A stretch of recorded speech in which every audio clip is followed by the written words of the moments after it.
L'état de barbarie est tombé enfin. C'est ainsi qu'Emmanuel Macron saluait l'arrivée au pouvoir du nouveau régime islamiste en Syrie. 3 mois plus tard, des milliers de civils alaouites ont été massacrés et des chrétiens tabassés. La barbarie islamiste a succédé à la barbarie laïque. Dans la ville de Baniyas, des femmes et des enfants ont été égorgés. Religieux et humanitaires témoignent d'un climat de terreur. La mère supérieure du Carmel de Maloula appelle la France au secours. Monsieur le ministre, vous qui refusez de prendre le ministre des Affaires étrangères russe au téléphone, vous avez été le premier à prêter allégeance aux héritiers de Daesh à Damas. Aujourd'hui, vous refusez de condamner leur complicité avérée dans les massacres. Jean-Yves Le Drian espérait lui aussi l'avènement d'un talibanisme inclusif. Même aveuglement, même trahison.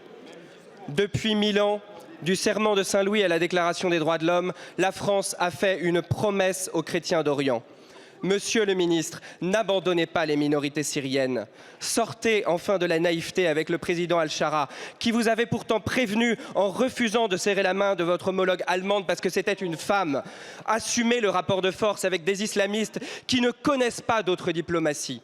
Le groupe UDR vous demande d'agir. Stoppez immédiatement tout projet d'investissement de l'Agence française de développement en Syrie. Demandez une réunion exceptionnelle du Conseil de sécurité de l'ONU et l'envoi de casques bleus pour empêcher l'escalade. Soutenez enfin la création d'une ambassade thématique pour la défense des chrétiens d'Orient, réclamée depuis 2021 par Éric Ciotti. L'Orient chrétien appelle l'Occident à l'aide. Répondrez-vous présent? Je vous remercie. Merci.